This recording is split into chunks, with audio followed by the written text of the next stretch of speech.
Welcome everyone, I'm Grace Kuriakanja and this is Africa Matters. Nearly 9 million Ivorian voters head to the polls on October 25th. Incumbent President Alassane Ouattara is widely expected to secure a fourth term in office as key opposition figures are barred from running. Just what does this election mean for Ivory Coast and the continent?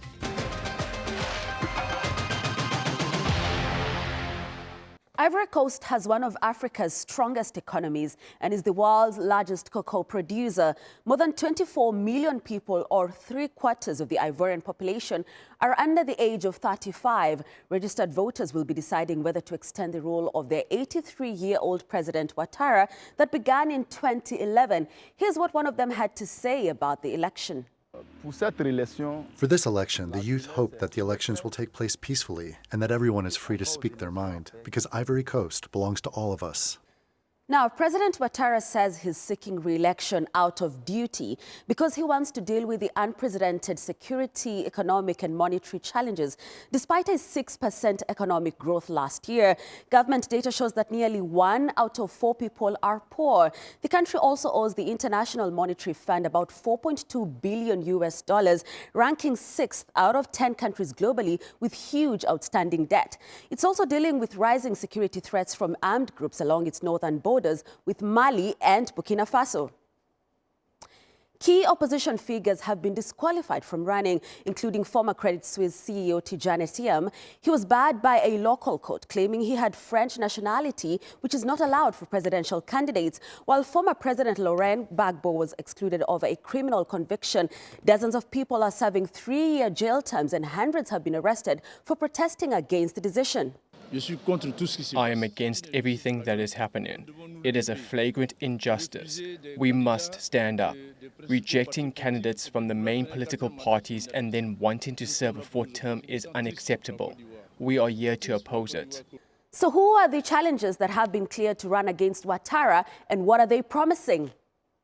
76-year-old former First Lady Simone Ehivette Gbagbo, known locally as the Iron Lady, promises national reconciliation, more processing of raw materials and diplomatic sovereignty when dealing with development partners. She's making a political comeback after serving a 7-year sentence for crimes related to the bloody 2010-2011 election crisis, which left about 3,000 people killed after her husband Laurent Gbagbo refused to concede defeat to Ouattara. 60-year-old former Trade Minister Jean-Louis Billon is one of the richest people in Ivory Coast. He promises private sector growth and informal sector reforms to increase employment. The country's youth unemployment rate is currently less than 5%, according to government data. 67-year-old former minister and civil engineer Ahou Don Melo's campaign promises include economic sovereignty, promoting Pan-Africanism and deepening democracy. He says he will achieve this by opening up rural areas and increasing the local processing of raw materials, starting with cocoa, if he wins. And 66-year-old former family minister Henriette Lagou intends to launch a national reconciliation dialogue as well as increase the number of Ivorian healthcare centers and schools if elected. Tembisa Fakude is a senior research fellow at Africa-Asia Dialogues. He has more on the Ivorian elections. The challenge that was faced by Cote d'Ivoire was the interpretation of the constitution. Let's not forget that it was Ouattara who came up with the limitation in terms of the terms of tenure of the presidency. But there was a misunderstanding in terms of the interpretation of the constitution, and this is why you had the Electoral Commission eventually allowing him to stand after that challenge was resolved by the authorities. So he's not joining the list of presidents who are prolonging their terms in terms of overstaying their power within government. This was a misinterpretation that was eventually rectified, and that's why he's currently standing legitimately. Well, it's not going to affect at all the votes in any way or form, because if you remember, one of the candidates, the former President Gbagbo, has criminal records, and as a result is barred from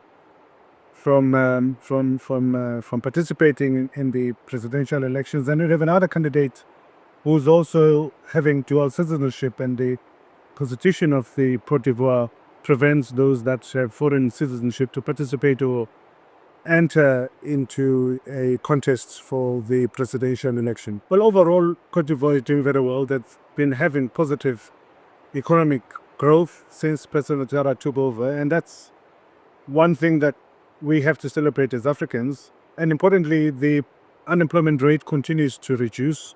They've started beneficiating from their crops, particularly the cocoa crops, into producing chocolate, which is now having factories, and there's a export market which is impacting and contributing towards the unemployment rate within the country. So overall, it's been doing well, and this is why we have less protests, at least during this time leading to elections. And I think what Cote d'Ivoire needs to do is to continue in its trajectory of economic recovery and growth and employing the people. What you currently see at the moment, notwithstanding the revolution that has taken place in countries such as Niger, Burkina Faso, and Mali, many of the nationals of those countries continue to work and benefit from the economy that's thriving in Cote d'Ivoire. So the only way you can prevent the insurgencies in that region is by improving the economy and making sure that people are employed. I think we all know now this is the last term of President Ouattara, and there will be a new generation coming in to participate in the governance of the country.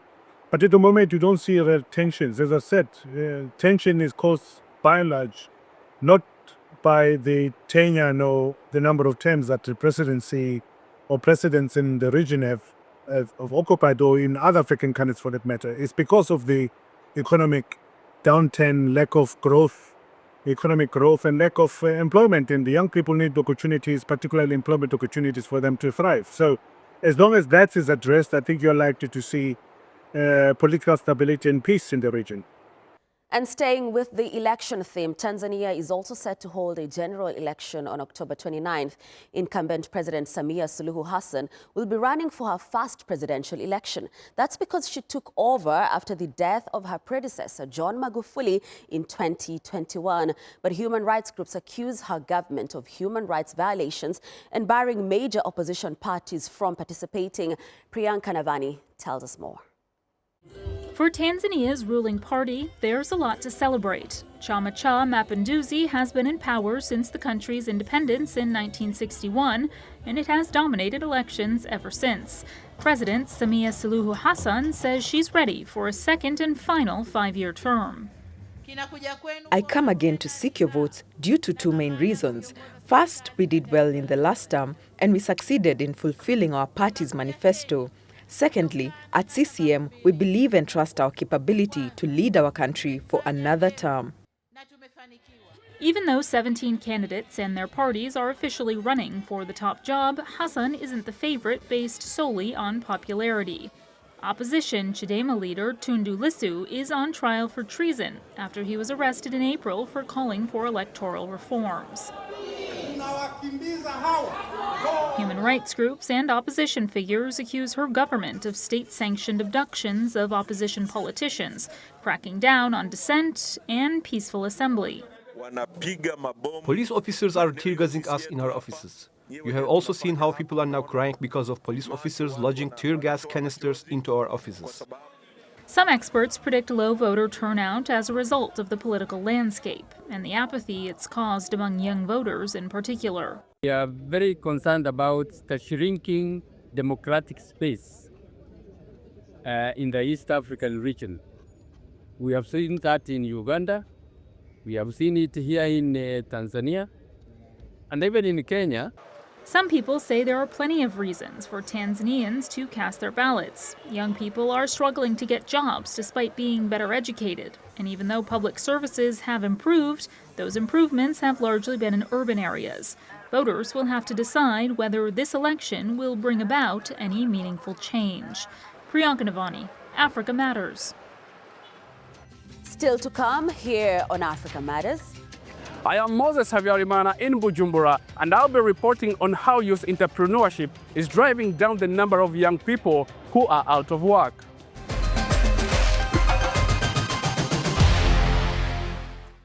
Now, youth unemployment is also an issue in Burundi. Even though the country has one of the lowest rates in the continent, the government is investing in youth-led entrepreneur projects to persuade young people to build their fortunes at home. Moses Havyarimana brings us that story from Bujumbura. Elojinio Mungere is a 31-year-old Burundian who hopes that his company will become one of the main exporters of product made in Burundi. He started up this chili processing company back in 2022, aimed at reducing post-harvest losses. Then I saw an opportunity to bring in an idea to process chili and fill the gaps, while also helping thousands of small-scale farmers.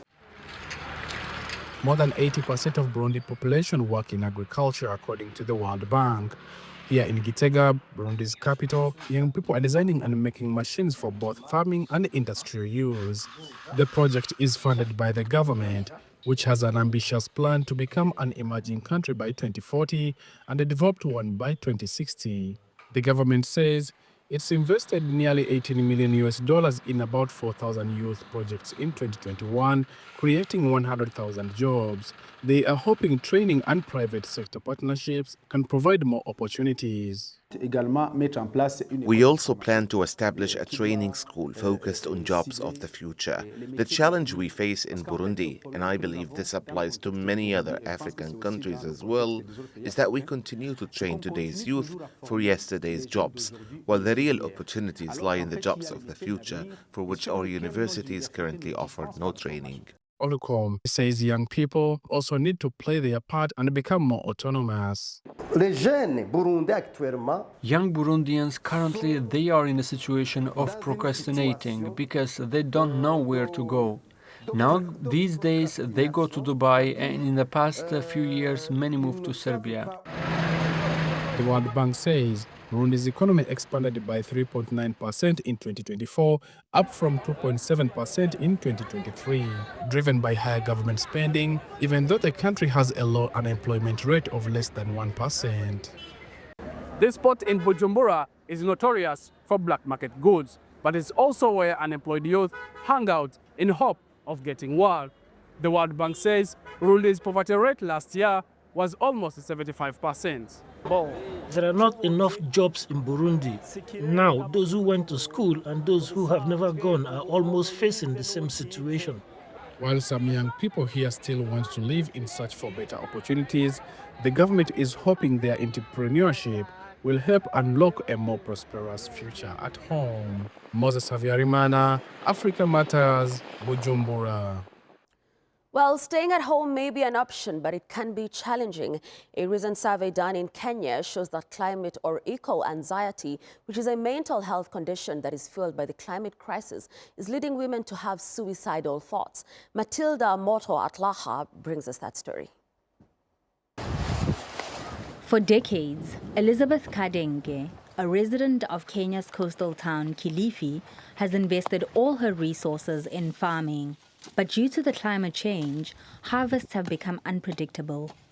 It has been very stressful because farming is also my business. When I farm the way I know, some of my maize is for food and some of it is for my business. But if it fails, I have no food and no business.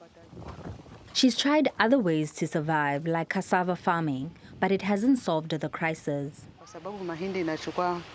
Maize takes about 3 months to mature and be ready for harvest. In contrast, cassava planted today won't be harvested until around this time next year. This means that during this entire period, I'll have to spend money to buy food. And that's taking a toll on her mental health. Researchers have found climate anxiety has hit women, who are often responsible for feeding their families, particularly hard. Surveying 15,000 participants, they say that prolonged periods of drought and heat in the area have deeply affected them. Suicidal thoughts, yes, there were some women who never answered those questions, but the analysis that we did was on people that have answered those questions, and it's a problem. The largest global survey on climate anxiety was done in 2021 by Lancet. It showed that nearly 60% of young people are extremely worried about environmental problems, while 70% believe the future is frightening. Mental health champions say more needs to be done. it's to advocate for integration of mental health into climate smart solutions that are being developed and innovative, and even policies that are being developed. That as we look at the changing global patterns and weather patterns, we are able to think about mental health. Climate activists accuse governments across the world of not taking these concerns seriously. But as the latest study shows, climate anxiety is still emerging and its effects are only just becoming known, leaving women like Elizabeth still searching for a way to survive. Matilda Mutuatlacha, Africa Matters. Let's shift our focus now to football and head to north-central Nigeria, where some Muslim teenage girls are overcoming challenges and breaking barriers. Brenda Zeda Radido has that report. At a local school in central Nigeria's Muslim-majority state of Kwara, footballers are preparing for another training session. Despite taunts and disapproving glances from locals because of how they dress while training, the players remain focused. They'll just see me and say, "Unfortunate fellow, where are you going to?" You are supposed to be helping them at home with house chores or go to where you will be learning some handwork. So where are you going to? Well, what are you doing there? So many people discourage me that how can you leave a daughter, a small girl like this, going? But to my own, I do respect my children's decision. So whatever they want to do, all I need to do is to support them and keep on praying for them. During training and matches, they have to overcome sweltering heat, made even more challenging by their outfits. Academy coach Muhyiddin Abdul Wahab says his aim is to change perception of football and religious beliefs. The use of hijab is being approved. The use of these long inner trousers for them, so as to cover, so that they have various parts of their body will not show. Despite that fact that we provide them with evidence that we still have some that still said it is a no and it's a no for them. In 2007, the World Football Governing Body FIFA banned female football teams wearing hijab, citing safety concerns. This meant the Iranian women's team was unable to qualify for the 2012 Olympics. However, the ban was relaxed in 2012 and hijab was fully permitted in 2014. In 2023, Morocco footballer Nouheila Benzina became the first player to wear hijab at a senior women's tournament. But outfits are not the only obstacle for some Model Queens Football Academy members. Sometimes my teammates will have to go to road work. They'll meet me here. But I don't have choice. I cannot leave my mom alone because each I'm getting my money, everything. So sometimes training will be in the morning. I will not be able to cook. The Nigeria Women's Football League is one of Africa's strongest, and the national team, known as the Super Falcons, are currently the continental champions. Women's football clubs in cities like Lagos and Port Harcourt enjoy broad support and have access to proper facilities, unlike in northern and central regions where they face cultural and religious barriers. But the Model Queens Academy team hopes that the matches they played so far proves that football and religion can share the same field. Brenda Zeda Radido, Africa Matters. And from the pitch, we head to the coast of Congo-Brazzaville, where every year 4 species of sea turtles come to feed and lay their eggs. But they often face many dangers. Brice Kinhu traveled to Pointe-Noire on the Congolese coast and tells us how a local NGO is working to protect them. Jean-Félix Chidinda walks several kilometers every day along the beaches of Pointe Indienne. Like dozens of other patrol officers spread across 15 different sites, he monitors and protects the nesting site of turtles and releases those that have been accidentally captured in fishing nets and so on. We work with 4 species: hawksbill, green, olive ridley, and leatherback turtles. At Pointe Indienne, we mainly release green turtles. We can release up to 35 per month.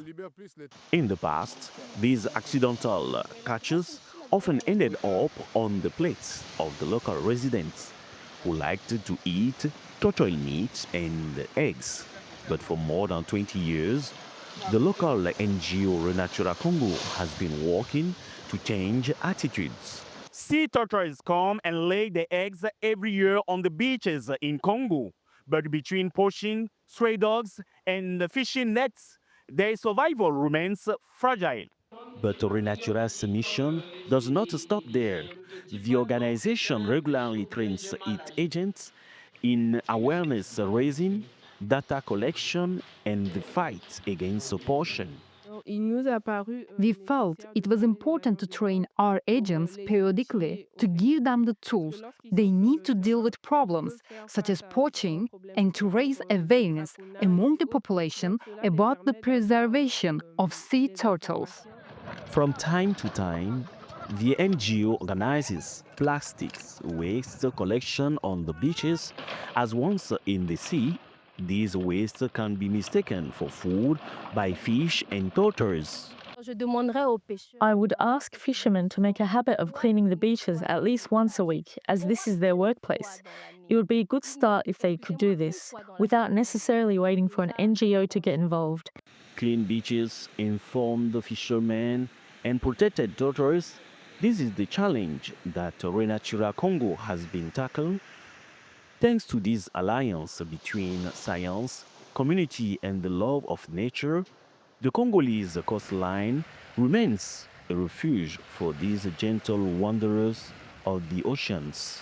Brice Kenwu, Africa Matters, Pointe-Noire, Republic of Congo. To Kenya now, which is facing an escalating housing shortage with demand for low-cost homes vastly outpacing supply. Now, an unusual solution is emerging, one that promises to make housing both affordable and environmentally friendly. Rumeza Choda has more. Mushroom homes conjure up images of fairies in a fantasy world. But in Kenya, they are very much a reality. A farm in Nairobi is growing fungi for construction materials. Their root system, called mycelium, is mixed with sugarcane waste to make panels that can replace bricks and cement, in a mission to tackle the country's housing crisis. These panels can be used, of course, primarily in the building industry, but as packaging, as accessories, and a few other items, including furniture components. These panels are durable, lightweight, and help reduce emissions in one of the world's most polluting industries. The building industry contributes to close to 40% of carbon emissions through the building life, the extraction process, and also the embodied carbon that the buildings have. By introducing a material that is actually tackling waste that would have gone to landfill and release a lot of carbon, we capture that carbon in the building. By insulating building, it means they are using less energy in terms of heating and cooling the space. Data from the Habitat for Humanity shows that Kenya faces an 80% housing shortfall, and only 50,000 new homes are built each year against a demand of 250,000. For families living in informal settlements, affordable options remain limited, and they hope such eco-friendly materials can make homes both greener and also cheaper. The affordable housing project currently under construction is still too expensive for me, and I simply cannot afford it. However, this place is good enough and livable. It's neither cold at night nor hot during the day. So for now, we're making do with this space as we wait for better housing to become available. As Nairobi continues to expand, these mushroom-based panels could offer not just walls and roofs, but also lay the groundwork for a cleaner future. Rumeza Choda, Africa Matters. That's our show this week. Share your thoughts about the Ivorian and Tanzanian elections on the comment section on our Africa Matters YouTube page or on X. Thanks for watching, and it's goodbye from me, Grace Korea Kanja.